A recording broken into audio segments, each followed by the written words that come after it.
Good afternoon, Facebook friends. I hope everyone is doing well.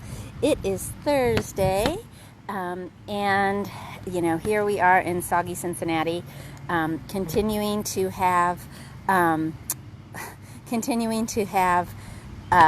lots of rain and thunderstorms. Right now, we're in a dry spell. Tomorrow actually is supposed to be beautiful, so looking forward to that, and then some more rain for the weekend. But I am taking advantage of being outside. It's actually a little cooler. The humidity's gone down some, and there's a nice breeze. You can probably see my hair is blowing.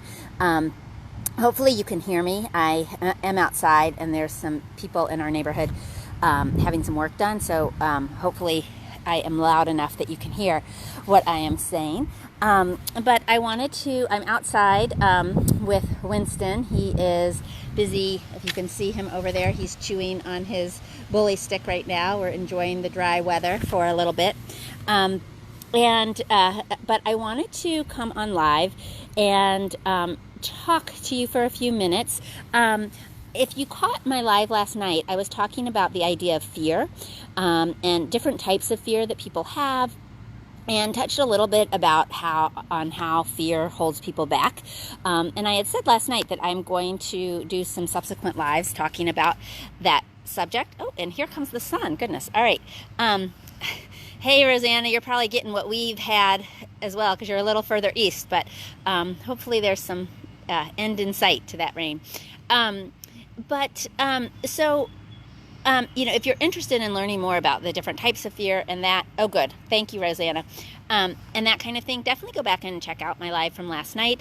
In the next couple of days, I'm going to come on and talk about some other ways that you can overcome your fears. But I've been thinking a lot about this lately, because those of you who have been following me probably know that I have been on this journey for the past 3 years. It started out as just a general health weight loss journey, but it has morphed into so much more. And I am really working to improve myself, not just health-wise, but in all facets of my life. And so the other day I had a situation that made me happen, and it made me really stop and think about how far I've come. And so, for me, I have been obese since I was a young teenager. And because of that, I've always, hey, Leslie, sorry you're not having sun. Hopefully you'll get it. Now it's going in, which is better for me right now because I don't have sunglasses, so now I can see again.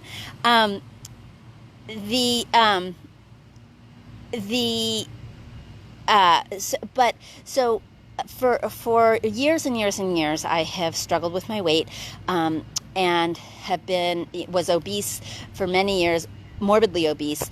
And along with that, not only was I having some physical issues, but the emotional piece and the mental part, the emotional piece for me is really was really played a toll on me just as much as the physical being overweight did. And specifically when it came to me in social situations. And I'm getting really real here right now, but I have been I'm a fairly shy person, and I'm working to get over that. I'm definitely an introvert. I like people, I like being around people, but being overweight, I was extremely self-conscious, and it definitely affected what I did socially and how my life evolved through that time. Through my from high school through my 20s and my 30s, I definitely let my weight and my feelings about myself related to my weight and my self-worth because of my weight really hold me back. And so I often would avoid social situations because of those fears that I had. One of the things that was a huge fear for me was sitting in certain chairs. So being in a public place or in a social situation. Sorry, Winston's walking away, and I got to see what he's doing.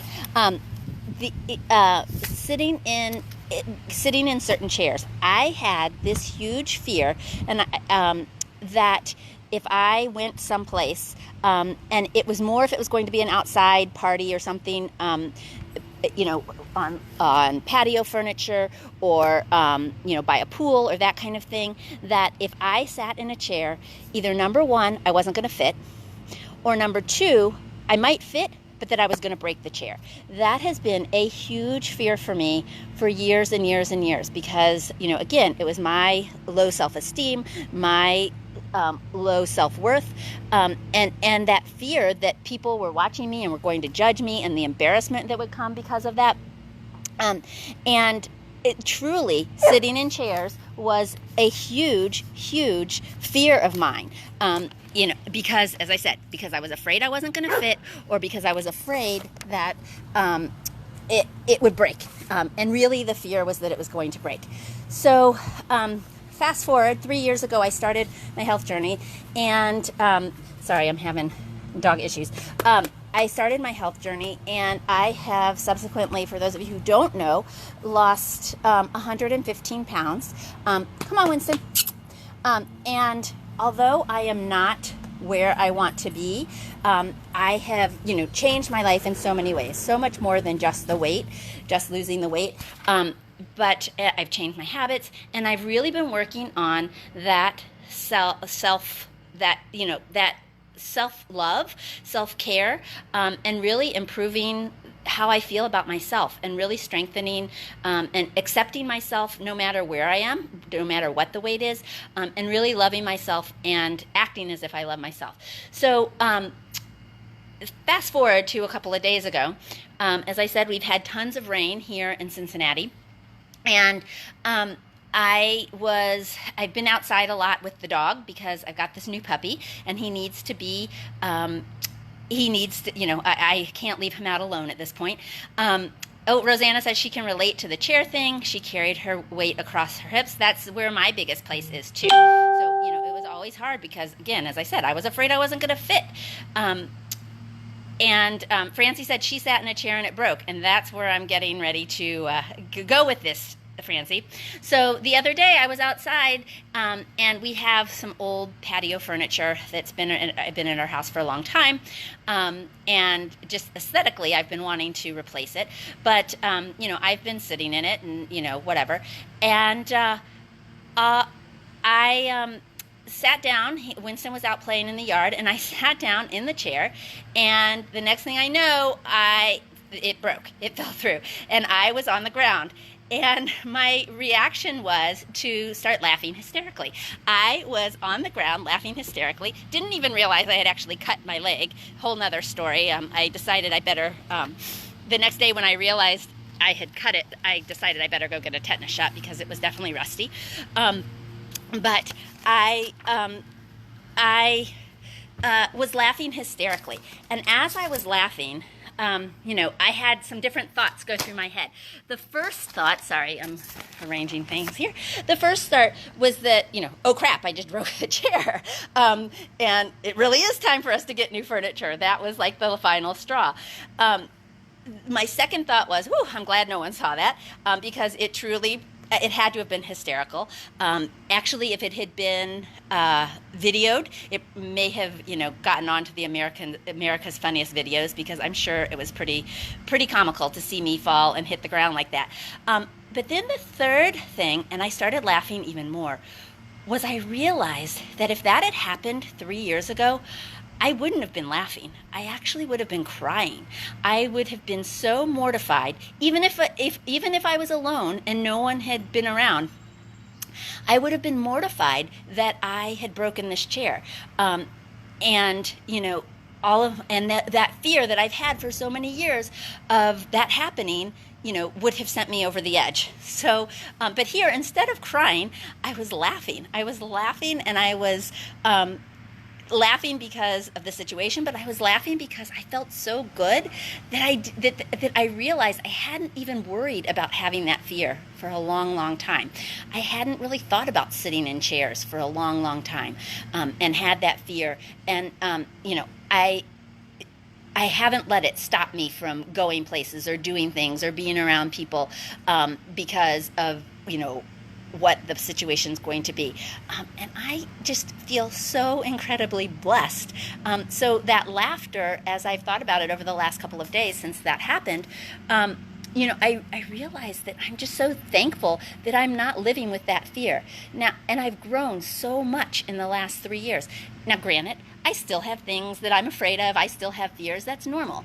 But they've changed. They're different. And I have those for different reasons.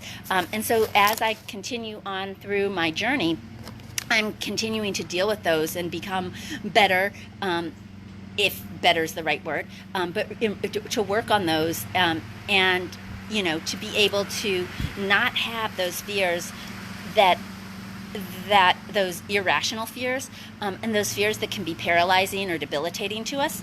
My life has changed so much, and I know that I am continuing to better myself every day as I continue on my journey. There's no final destination. I am going to continue to work on this. I'm not where I want to be weight-wise. Hey, Pamela. Hey, Jill. Yep, need to definitely do some shopping, both for some clothes as well as new furniture. But I know that I'm bettering myself. I know that physically I am in a much, much better place. I'm so much healthier.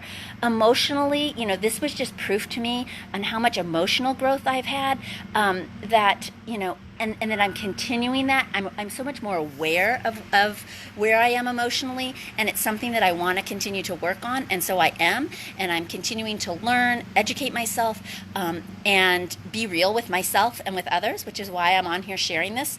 And financially, I've changed in so many ways. Being able to becoming a health coach, I'm helping other people, which is so inspiring to me, and it's helping my bank account, frankly. I'm able to do things that I wasn't able to do because I have that extra money, and that's been really nice as well. So, just the joy of being able of knowing that my life is so different, and that I'm passing that on to others. I'm helping others become healthy. I'm helping others change their lives, and work on their own fears and their own insecurities, and really, and I know that I'm making an impact. It definitely has helped me in general. So, my real message for you today is to really think about where you are with things, and think about what insecurities you have, and are those insecurities holding you back? And then think about what changes can you make. They might be small little changes, they might be big changes. I feel like my change has been huge, but it doesn't always take a huge major transformation. But make those little changes in your life to help you grow and be able to get past those fears and those insecurities, that for many of us truly are really debilitating or paralyzing and keep us from doing things. That fear for me kept me from being involved in social situations that I would have liked to been part of, but I let it stop me. And hey, Gail. Hey, Alicia. Oh, you're welcome, Gail. Thanks for watching. But really just thinking about where you are and what can you do to change and get past those things so that you can continue your own personal growth, both emotionally, physically, if that's where you need to work, if you need to grow, and look for things financially that can help. So if you have things that if you can relate to this at all, or if there's any way, if you think talking with someone about where you are and the things that your insecurities and your fears, and if you feel like it might be helpful to talk to someone, I would be more than happy to get on a call with you and talk to you about it, and just talk it through, because I know for me that really helps. I've leaned on my coach and my support system, and the other people on my team who are on this journey with me, and I love to be there for other people. So please don't hesitate to reach out if I can at all help you. As I said, even just talking through and helping you to identify, and maybe think of some little things that you can change in order to help you move on and get over some of the insecurities that might be holding you back. So I hope everyone has a wonderful afternoon, and I will be back tomorrow. I will definitely be back tomorrow, and continuing to talk about fear, how to overcome fear, and as well as other health and health-related topics and other things that are on my mind. So I look forward to seeing everyone soon. Have a great day.